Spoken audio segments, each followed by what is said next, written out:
الحمد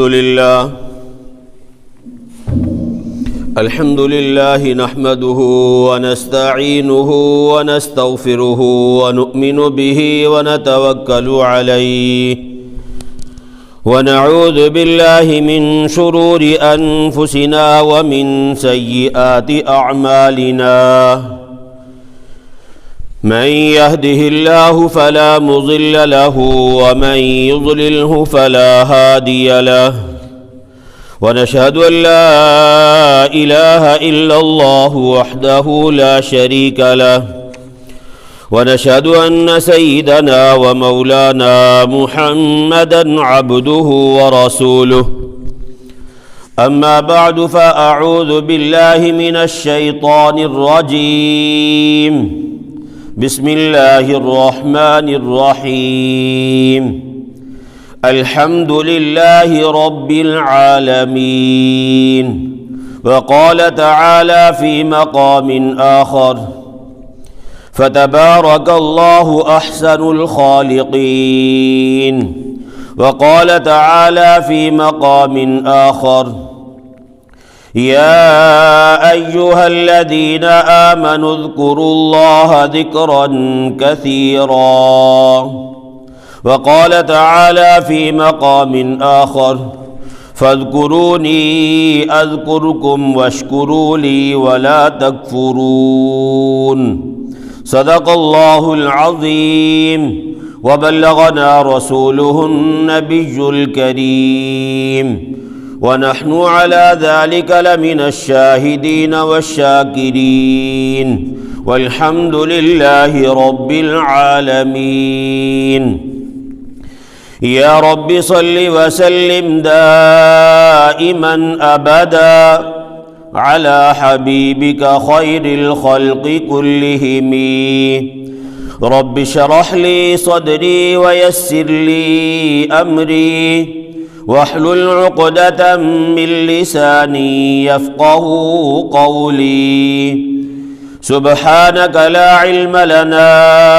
إلا ما علمتنا إنك أنت العليم الحكيم اللهم رب زدني علما اللهم رب زدني علما اللهم رب زدني عملا أستغفر الله الذي لا إله إلا هو الحي القيوم وأتوب إليه تمام احباب درود پاک پڑھ لیں جی اللهم صل على محمد وعلى آل محمد كما صليت على إبراهيم وعلى آل إبراهيم إنك حميد مجيد اللهم بارك على محمد وعلى آل محمد كما باركت على إبراهيم وعلى آل إبراهيم إنك حميد مجيد عزیزان گرامی، میرے انتہائی واجب الاحترام قابل صد احترام بزرگوں، دوستوں اور نوجوان ساتھیوں، قرآن کریم کی 4-5 آیات مبارکہ آپ کے سامنے تلاوت کی ہیں۔ جتنی بھی جاندار مخلوقات ہیں،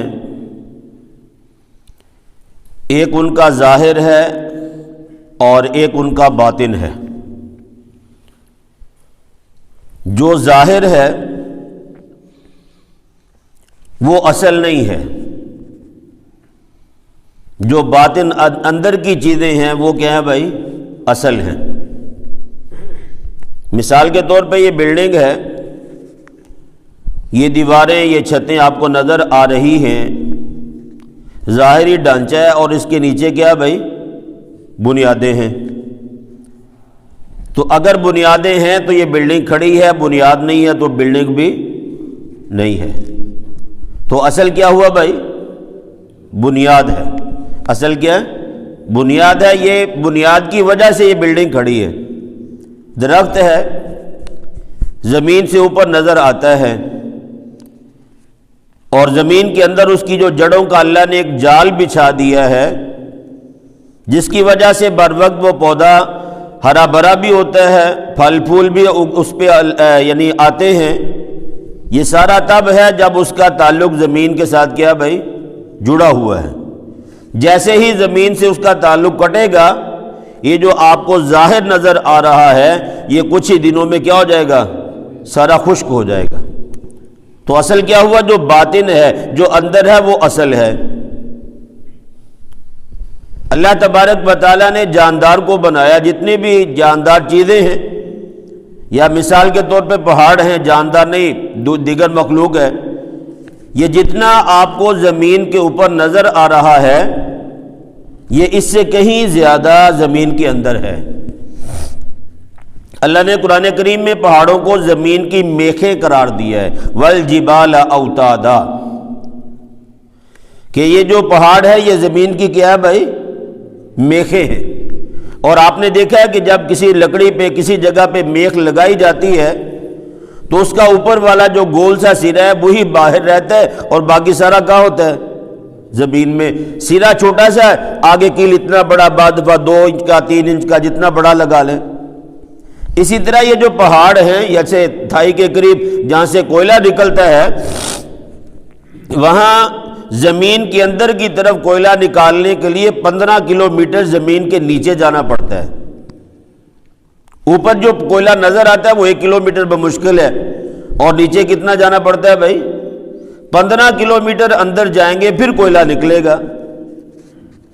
تو ظاہر کچھ ہے لیکن جو اندر ہے وہ اصل ہے۔ جیسے میں نے عرض کیا، پہاڑ اوپر بہت چھوٹا نظر آتا ہے لیکن زمین میں یہ بہت بڑے بڑے ہیں۔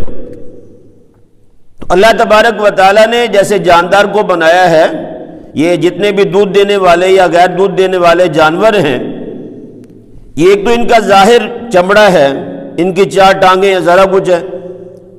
کتا ہے یہ حرام ہے، بکرا کیا بھائی حلال ہے۔ بظاہر دیکھا جائے تو ظاہر کے اعتبار سے دونوں کی 4 ٹانگیں ہیں، ہے یا نہیں بھائی، دونوں کی 4 ٹانگیں ہیں، دونوں کے اوپر چمڑا ہے، دونوں کھاتے بھی ہیں، پیتے بھی ہیں، چلتے بھی ہیں، بولتے بھی ہیں، لیکن ایک حلال ہے اور ایک کیا بھائی حرام ہے۔ بکرا یا کتا یہ ظاہراً طور پہ تو ایک ہی جیسے ہیں، ایک حلال ہے، ایک کو اللہ نے حرام قرار دے دیا۔ وجہ یہ ہے کہ کتے کے اندر باطن میں کچھ ایسی خصلتیں پائی جاتی ہیں جس کی وجہ سے اللہ نے اسے حرام قرار دیا، اور بکرا ہے اس کے اندر وہ گندی خصلتیں نہیں ہیں جس وجہ سے وہ کیا بھائی ہمارے لیے حلال ہے۔ اسی طرح 2 مخلوق اللہ کی ایسی ہیں کہ جو بالکل حرام ہے، اس کی کوئی چیز بھی حلال نہیں ہے۔ کوئی بھی جانور حرام ہے یا کوئی بھی جانور حلال ہے، اگر اس کے چمڑے کو رنگ دیا جائے، دباغت دے دیا جائے تو اس کا چمڑا قابل استعمال ہو جاتا ہے۔ شریعت نے اس کو استعمال کرنے سے منع نہیں فرمایا، حلال جانور کا ہو یا حرام جانور کا ہو، اس کا چمڑا جب اس کو دباغت دے دی جائے وہ حلال ہے، اس کا استعمال کرنا جائز ہے۔ لیکن ایک خنزیر ہے جانوروں میں کہ جس کی کوئی چیز بھی حلال نہیں ہے، اس کا چمڑا ہے، اس کی ہڈیاں ہیں، اس کی چربی ہے، اس کا گوشت ہے، اس کا خون ہے، آنتڑی ہے، کوئی بھی چیز ہے، وہ پورے کا پورا نجس العین ہے کہ جس کی آپ کوئی چیز بھی استعمال نہیں کر سکتے۔ اور دوسرا کون ہے؟ وہ انسان ہے۔ دوسرا کون ہے بھائی؟ اس کی کوئی بھی چیز اس کے زندگی میں یا اس کے مرنے کے بعد بندہ استعمال نہیں کر سکتا۔ وہ خنزیر اس لیے یعنی حرام ہے، وہ نجس العین ہے، اس کی کوئی بھی چیز استعمال نہیں ہو سکتی اس کے گندگی کی وجہ سے، پلیتی کی وجہ سے۔ اور انسان کو ہڈیاں وغیرہ یا چیزیں استعمال اس لیے نہیں کر سکتے کہ اللہ نے اسے شرافت بخشی ہے۔ کیا بخشا بھائی؟ اس کے اعزاز کی وجہ سے، اشرف المخلوقات ہونے کی وجہ سے۔ آپ نے کبھی سنا کسی کا ابا مرا ہو، بھائی مرا، اس نے کہا یار یہ بڑا صحت مند ہے، میں اس کا چمڑا اتار کے اپنے لیے موزے بنا لیتا ہوں؟ کبھی سنا آپ نے؟ کس لیے نہیں کرتے؟ اللہ نے انسان کو کیا بخشا بھائی؟ عزت بخشی ہے، شرافت بخشی ہے۔ تو بظاہر دیکھنے میں ظاہر کچھ ہے لیکن باطن کچھ ہے، لیکن جو اندر کی چیز ہے وہ اصل ہے۔ انسان ہے، ایک اس کا ظاہری حلیہ ہے، اللہ نے بنایا دو چیزوں سے مرکب ہے، ایک اس کے اندر اس کا ڈھانچہ ہے اور ایک اس کے اندر کیا بھائی؟ روح ہے۔ روح اصل ہے، بدن اس کا تابع ہے، اور ان دونوں کا خالق کون ہے؟ روح اور بدن دونوں کو کس نے پیدا کیا بھائی؟ اللہ تبارک و تعالیٰ نے پیدا فرمایا۔ وَيَسْأَلُونَكَ عَنِ الرُّوحِ 15واں سپارہ سورہ بنی اسرائیل، سوال کرتے ہیں آپ سے روح کے بارے میں۔ اللہ نے فرمایا قُلِ الرُّوحُ مِنْ أَمْرِ رَبِّي، اے محبوب کہہ دیجئے روح یہ اللہ کا ایک امر ہے۔ ابا آدم علیہ السلام کی پیدائش سے کئی سال پہلے اللہ نے عالم ارواح کے اندر ساری انسانیت کی روحوں کو پیدا فرما دیا تھا۔ جو انسان آ چکے ان کی روح بدن میں آئی، وہ دونوں آئے دنیا میں، جب وقت پورا ہو گیا روح نکل گئی، یہ ڈھانچہ بیکار پڑا ہوا ہے۔ جو قیامت تک آئیں گے ان کی روحیں ابھی تک کہاں ہیں بھائی؟ عالم ارواح کے اندر ہے۔ اللہ کی عجیب شان ہے، جب ماں کے رحم میں نطفہ قرار پاتا ہے، اللہ نے اسی موقع پہ اس نطفے کے لیے رزق کا انتظام فرما دیا۔ اللہ خالق کل شیء، ہر چیز کو پیدا کرنے والا کون ہے بھائی؟ اللہ ہے۔ اللہ صرف خالق ہی نہیں ہے بلکہ اللہ رب العالمین بھی ہے، پالنے والا بھی کون ہے بھائی؟ اللہ ہے۔ بظاہر آپ کہیں گے مولوی صاحب یہ بات کیسی کر دی؟ روٹی کھانے سے ہم طاقتور نہیں بنتے، روٹی سے ہم پلتے نہیں ہیں۔ روٹی سے پلتے ہیں بھائی؟ بچہ روٹی کھاتا ہے جوان ہوتا ہے کہ نہیں ہوتا؟ بولو بھائی، بچہ روٹی کھانے سے جوان ہوتا ہے، جوان روٹی کھانے سے کیا ہوتا ہے؟ بوڑھا ہوتا کہ نہیں؟ روٹی وہی ہے، کھانے والا وہی ہے۔ جب یہ چھوٹا تھا روٹی کھاتا تھا، بڑا ہو رہا تھا، اور جب یہ بڑا ہو گیا، کڑیل نوجوان بن گیا، جوانی کی عمر گزر گئی، 40 کو کراس کیا، اب یہ بڑھاپے کی طرف جاتا ہے، اور کھا پھر بھی کیا رہا ہے؟ وہی گندم کی روٹی کھا رہا ہے۔ اگر روٹی سے بندہ جوان ہو تو بوڑھا تو کبھی بھی آدمی نہ ہو، جوان سے جوان ہوتا چلا جائے۔ روٹی سے انسان پلتا نہیں ہے، پالنے والی ذات کس کی ہے بھائی؟ یہ ایک سبب ہے۔ اگر روٹی سے ہی آدمی جوان ہو تو پھر سوال پیدا ہوتا ہے بچے نے کھائی بڑا ہو گیا، بڑے نے کھائی بوڑھا کیوں ہو رہا ہے؟ سوال پیدا ہوتا ہی نہیں بھائی۔ روٹی کھانے سے بدن میں طاقت آتی ہے مانتے ہیں، لیکن روٹی کھانے سے بندہ پھر بوڑھا کیوں ہوتا ہے؟ پتا چلا کہ اللہ نے ایک طریقہ کار بنایا ہے۔ یہ بچہ جب ماں کے رحم میں آیا، 40 دنوں کے بعد، ایک چلے کے بعد اس کا سٹیپ بدلتا ہے۔ 18واں سپارہ سورۃ المؤمنون اللہ فرماتے ہیں ثم خلقنا النطفة علقة فخلقنا العلقة مضغة فخلقنا المضغة عظاما فكسونا العظام لحما۔ پہلے یہ نطفہ تھا 40 دن تک، 40 دن کے بعد یہ خون کا ایک لوتھڑا بنا، اس کے بعد پھر یہ ایک یعنی اس کے اوپر ہڈیاں بنی، ہڈیوں کے اوپر پھر ایک جسم بنا۔ اللہ نے 4 مہینے کے بعد، یہ 4 مہینے 10 دنوں کے بعد اللہ اس جسم کے اندر روح کو ڈال دیتے ہیں۔ کس کو ڈالتے بھائی؟ روح کو۔ یہ جب نطفہ تھا اسی دن سے یہ اس کی گروتھ ہو رہی تھی، بڑھوتری ہو رہی تھی، یہ پل رہا تھا۔ اس کی خوراک کہاں سے آئی؟ ماں کے پیٹ سے جو خون پہلے حیض کی صورت میں باہر آتا تھا، اب اللہ نے یہ غذا کس کی بنا دی؟ اس رحم میں جو بچہ پل رہا ہے، بچہ یا بچی، یہ غذا اللہ نے اس کی بنا دی۔ اللہ تیری قدرت پہ قربان جائے، انسان کہاں سے کھاتا ہے؟ ہم کہاں سے کھاتے بھائی؟ منہ سے۔ خون کیا ہے؟ ناپاک ہے، حرام ہے۔ خون کیا ہے؟ ناپاک اور حرام ہے۔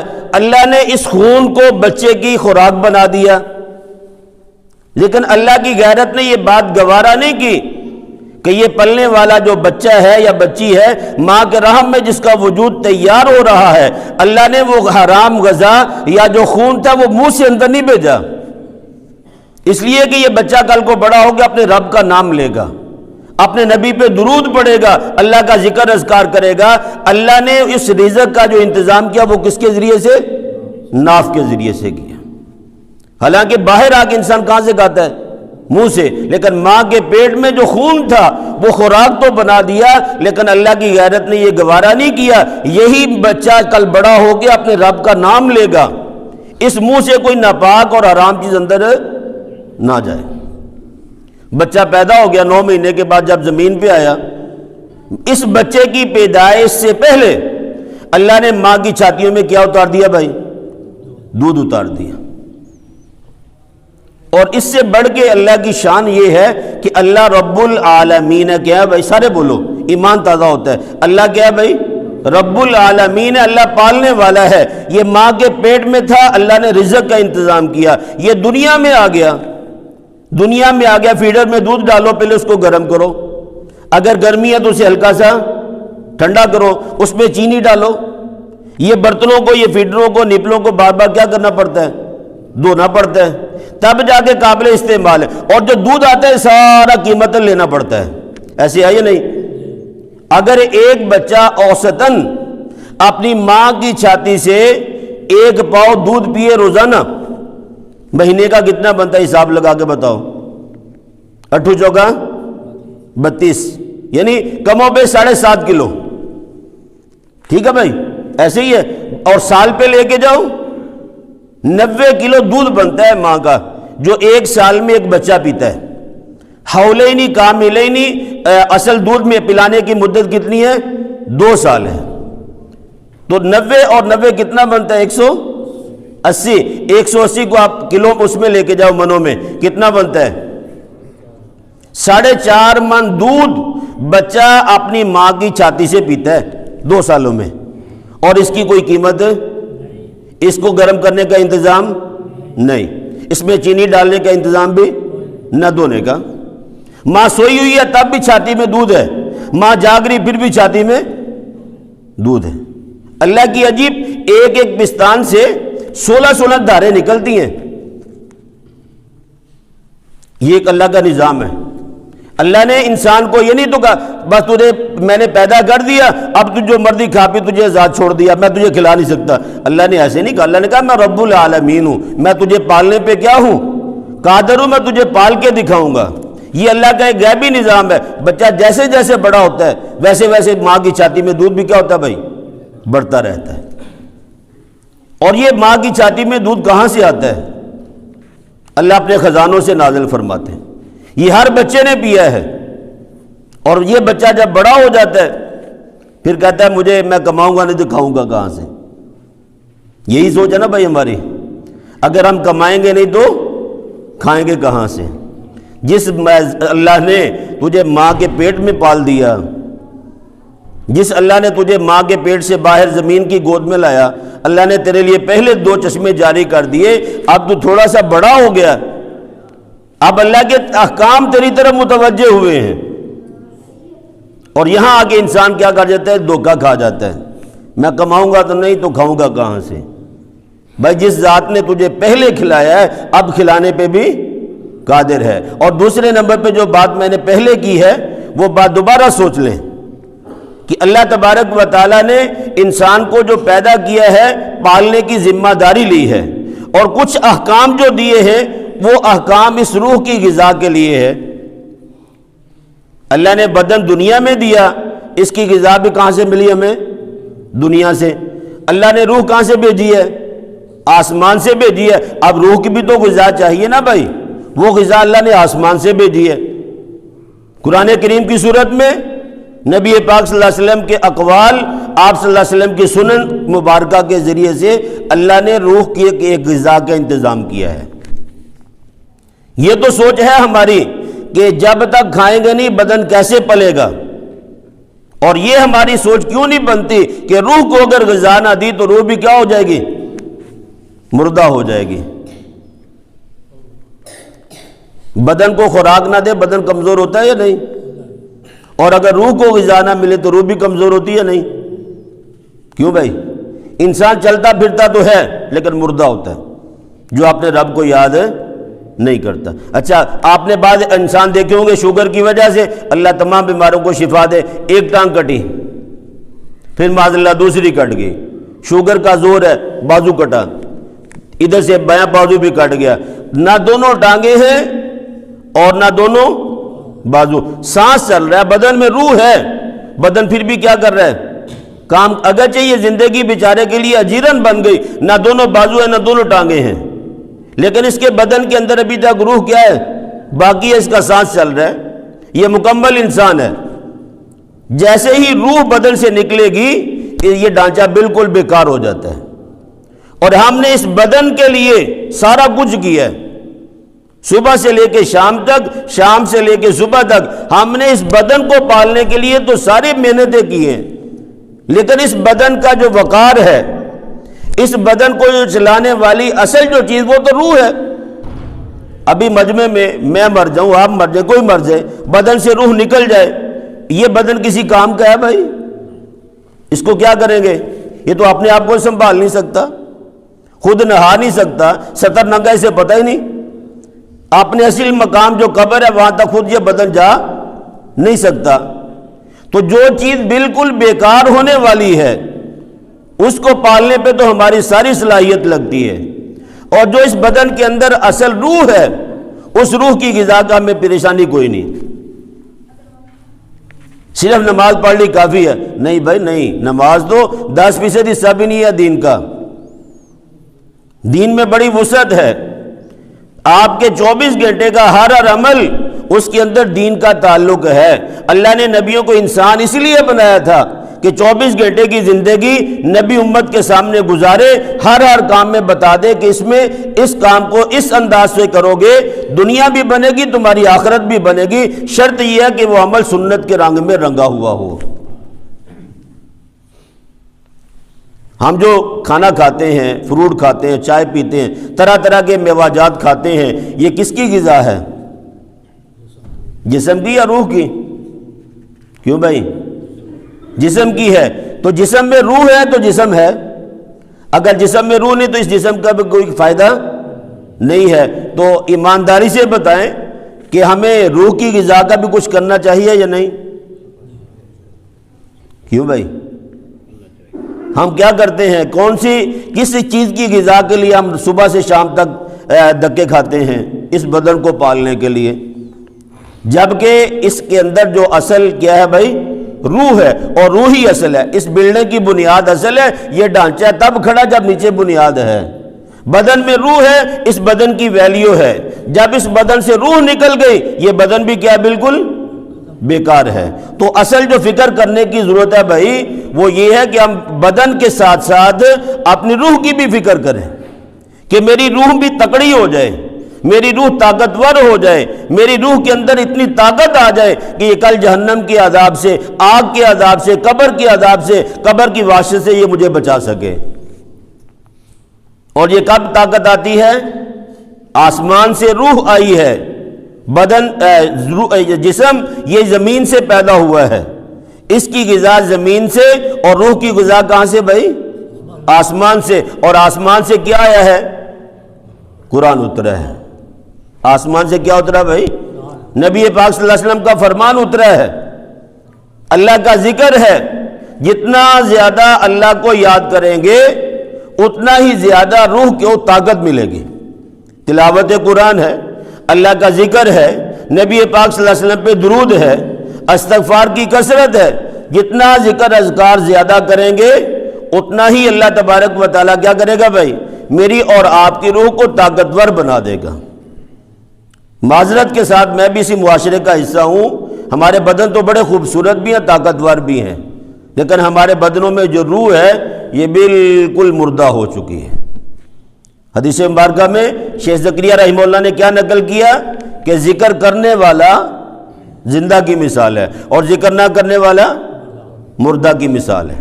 اور یہ مثالی حقیقت بھی یہی ہے. بدن کو 4 دن 10 دن کھانا نہ دو، یہ بدن بالکل بیکار ہو جائے گا، کمزور ہو جائے گا. اور روح کو مہینے گزر جاتے کبھی اللہ کو سجدہ کرنے کی توفیق نہیں ملی. صبح اٹھتے ہیں، ایمانداری سے بتائیں، جو تاجر ہے صبح اٹھنے کے بعد اس کے ذہن میں سب سے پہلی بات کیا ہوتی ہے؟ میں نے اپنے کاروبار پہ جانا ہے یا نہیں بھائی؟ کارخانے والا ہے، دکان والا ہے، ریڑھی لگانے والا ہے، کوئی بھی ہے، درزی ہے، اس کے ذہن میں صبح اٹھنے کے بعد پہلی سوچ یہ ہوتی ہے میں نے اپنے کاروبار میں جانا ہے۔ ایسے ہے یا نہیں بھائی؟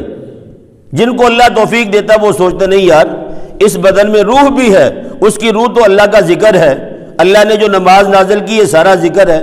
وہ اٹھتا ہے پہلے اپنی روح کی غذا کا انتظام کرتے ہوئے مسجد میں آتا ہے، اللہ کا ذکر اذکار کرتا ہے، سجدہ ریز ہوتا ہے، اس کے بعد اپنے کاروبار میں نکلتا ہے۔ اور دن میں بھی جب موقع ملے اللہ کیا فرماتے یا ایھا الذین آمنوا اذکروا اللہ ذکرا کثیرا، اللہ کا ذکر کتنا کرو؟ تھوڑا سا زیادہ۔ وَاذْكُرُوا اللَّهَ كَثِيرًا لَعَلَّكُمْ تُفْلِحُونَ، تم اللہ کا ذکر بہت زیادہ کرو تاکہ تم کیا ہو جاؤ بھائی؟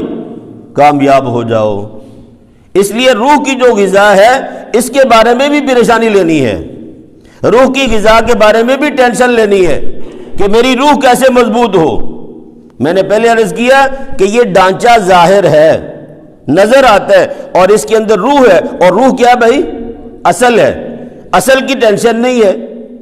جب بھی کوئی بندہ مکان بنائے، جتنا اونچا مکان بنانا ہو اس کی بنیادیں اتنی کمزور بناتا ہے یا اتنی مضبوط بناتا ہے؟ جتنی یعنی بنیادیں مضبوط ہیں اتنی بلڈنگ بھی کیا ہوگی بھائی؟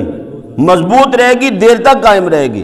اسی طرح میں اور آپ اپنی ساری صلاحیت اس بدن کو بنانے پہ لگا رہے جس کی اصلیت ہی کوئی نہیں۔ جب اس میں سے روح نکلے گی یہ کیا ہو جائے گا؟ بے قیمت ہو جائے گا۔ اس لیے بھائی اللہ تبارک و تعالیٰ نے اپنے بندوں کو اس طرح متوجہ کیا ہے کہ اے میرے بندو میں نے تمہیں یعنی میں تمہارا خالق ہوں، تمہیں پیدا کرنا یہ میری ذمہ داری ہے، پیدا کرنے کے بعد میں رب العالمین ہوں، تمہاری تربیت کرنا، تمہیں پالنا، تمہیں رزق دینا یہ اللہ کہتا ہے میں نے اپنے کریمی کی وجہ سے یہ بھی میں نے ذمہ اپنے اوپر لے رکھا ہے۔ اس ظاہری بدن کو پالنا یہ کس نے ذمہ لیا بھائی؟ اللہ تعالیٰ نے۔ ٹھیک ہے، کافر بھی پالتا اپنے بدن کو، مسلمان بھی پالتا ہے، ٹھیک ہے، لیکن جو اندر روح ہے اس کو پالنے کی ذمہ داری اللہ نے ہمیں سونپی ہے۔ جو چیزیں اللہ نے اپنے ذمہ لے رکھی تھی وہ ہم نے اپنے ذمہ لے لی، اور جس کو پالنا ہماری ذمہ داری تھی اس کو ہم نے کیا کر دیا بھائی؟ بلا دیا۔ ایمانداری سے سوچیں تنہائی میں بیٹھ کے کہ ہم دن میں کتنی مرتبہ اللہ کا ذکر کرتے ہیں؟ 100 مرتبہ کلمہ پڑھتے ہیں، 30 پارے ہیں، روزانہ 1 سپارہ پڑھنے کا، آدھا سپارہ پڑھنے کا معمول ہے۔ نبی پاک صلی اللہ علیہ وسلم پہ دن میں کتنی مرتبہ ہم درود شریف پڑھتے ہیں؟ ایک طرف درود شریف لکھیں تعداد میں، ایک طرف سارا دن جو باتیں کی ہیں وہ لکھیں، تعداد کس کی زیادہ ہوگی؟ بولو بھائی۔ مسجد میں آ کے آدھا گھنٹہ بیٹھنا ہمارے لیے مشکل ہے، اور باہر بازار میں ہم 2 گھنٹے سارا دن بیٹھ لیں گے، ہمیں تھکاوٹ، ہمیں پریشانی نہیں ہوتی۔ مسجد میں آگے وقت کی بھی پابندی ہے، مسجد میں آ کے ایک سیکنڈ کو بھی دیکھا جاتا ہے، ہر چیز کا شمار مسجد میں آ کے ہوتا ہے۔ اور باہر جب ہم چلے جاتے ہیں، ایک دفعہ نبی پاک صلی اللہ علیہ وسلم عشاء کی نماز کے لیے بڑی دیر سے تشریف لائے۔ کچھ حضرات جو مزدور صحابہ تھے نا بھائی، تھکے ہوئے تھے، انہوں نے نماز پڑھی، گھر پہ جا کے سو گئے، بدن کا بھی حق ہے۔ اور اکثریت صحابہ رضی اللہ عنہم نبی پاک صلی اللہ علیہ وسلم کا انتظار کرتے رہے۔ جب آپ صلی اللہ علیہ وسلم تشریف لائے، آپ نے دیکھا صحابہ صفوں میں بیٹھے ہوئے میرا انتظار کر رہے۔ آپ صلی اللہ علیہ وسلم نے عشاء کی نماز پڑھائی، پڑھانے کے بعد کہا جب تک تم میرے انتظار میں صفوں میں بیٹھے رہے ہو اس وقت تک تم گویا نماز پڑھتے رہے ہو، تمہیں اس کا اجر و ثواب ملتا رہا۔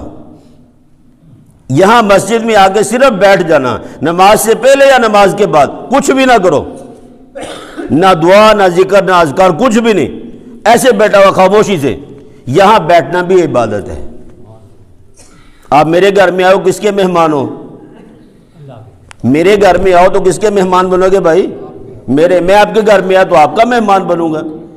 میں اور آپ مل کے اللہ کے گھر میں آئے، خانہ خدا میں آئے، یہاں ہم کس کے مہمان ہیں؟ اللہ تعالیٰ کے۔ تو جب مہمان گھر میں آتا ہے ہر بندہ اپنی وسعت کے مطابق مہمان کے اوپر خرچ کرتا ہے۔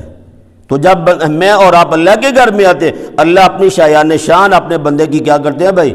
ضیافت اور مہمان نوازی کرتے ہیں۔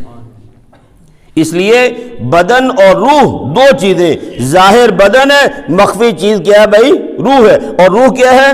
اصل ہے۔